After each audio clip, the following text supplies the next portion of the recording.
Hi and welcome back to Real Opinions. Today I'm going to be covering Fences, directed by Denzel Washington, starring Denzel Washington alongside Viola Davis, and based on the August Wilson play from 1983. It's basically just the story of Troy following his relationship with his family and his son as he's kind of coming to terms with the fact that, maybe he's finally found his sort of safety in life, following what is kind of a very rough past. And the way that I kind of describe that makes it sound like there's a reason why the film has to start, or the play has to start this particular point, but it's not like there is a conclusive beginning incident. It's just that it kind of feels, at the very, very beginning, it feels just like another day in the life, and then kind of spreads out into less from the naturalistic, more into the having a fully fledged narrative plot. And just as a quick summary, I would say that I did like this film. However, I don't think you need to see it in the cinema.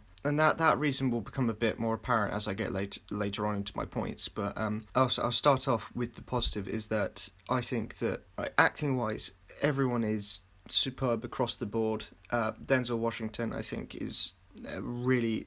it's obvious how much he loves this play and how much work he's putting into portraying this character. And Viola Davis, she really does well with this balance of quiet, subtle moments, as well as the kind of the raw, powerful aspects as well. As well as everyone else really gets to have their own little moments, none of them as stand out as the main two. However, yeah, while I wasn't massively impressed with him throughout the entire film, I thought that at the very end, Jovan Adepo, again, I'm awful with names. If that's wrong, I'm sorry, but he plays Corey, the son of Rose and Troy, and I think near the very end he sort of gets this very small scene that I think really showcased to me that he has a real talent and could be interesting to watch further along the line.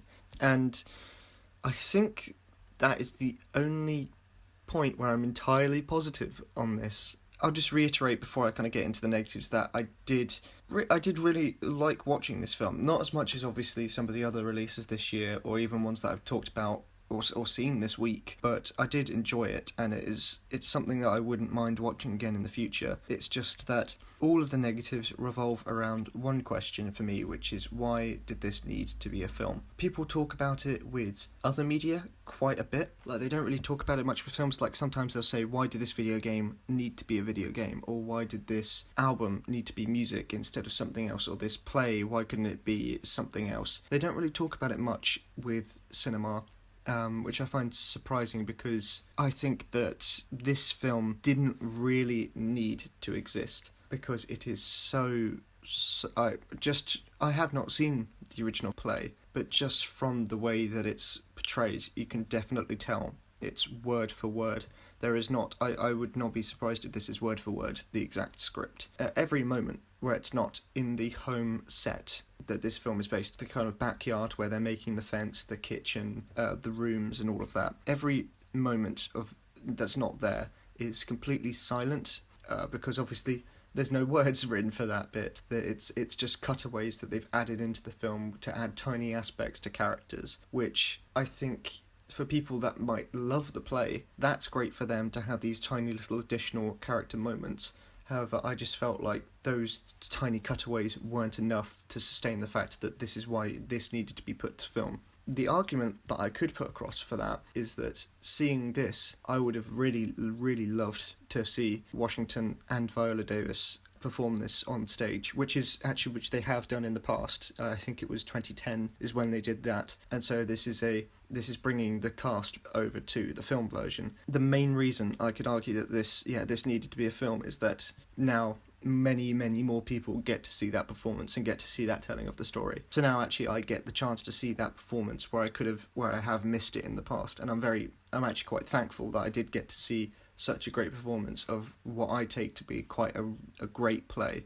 And another argument I could also make for maybe why it was made into a film is that it's sort of, I can't take this seriously after the red letter media thing, but I think that it's kind of breaking ground on the play, in that, so with Shakespeare, every single Shakespeare play has been turned into a film at least once, many, many years ago, or modern, or something like that. But once something has been turned to film, I think a play especially, it kind of gives it grounds to be reimagined, because if someone were 10 years down the line wanted to say, I want to make another Fences, and they wanted to change this aspect of the character or that aspect, or the kind of same way that they do with theatre productions, I think that now, since they've said that the closest to the theatrical version has already been created for a film, now you have kind of free reign.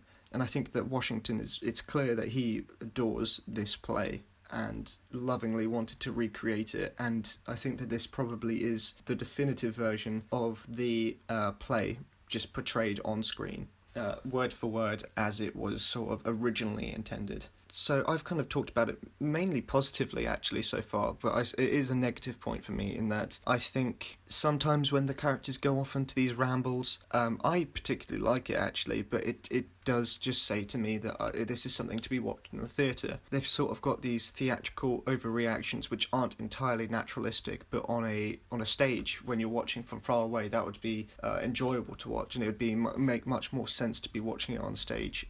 Also, as they get on later into the film, there's monologues that start to appear, which we don't really have monologues much in film. Maybe thought monologues, but when it starts to get into that, it does get a little bit too theatrical for it to be, which kind of competes with the naturalistic vibe that it was going from the beginning, and that gets more and more noticeable towards the end. The camera work is very much just set up and shoot for a lot of the time, which I don't have a problem with. Again, it's I believe I was listening to the cinematographer roundtable that they do with the Hollywood Reporter, and they were saying, the cinematographer was saying about how it's the difficulty between, do you want to shoot it just from the side on like a play, or do you want to get more involved with the camera and be a bit more artsy with it?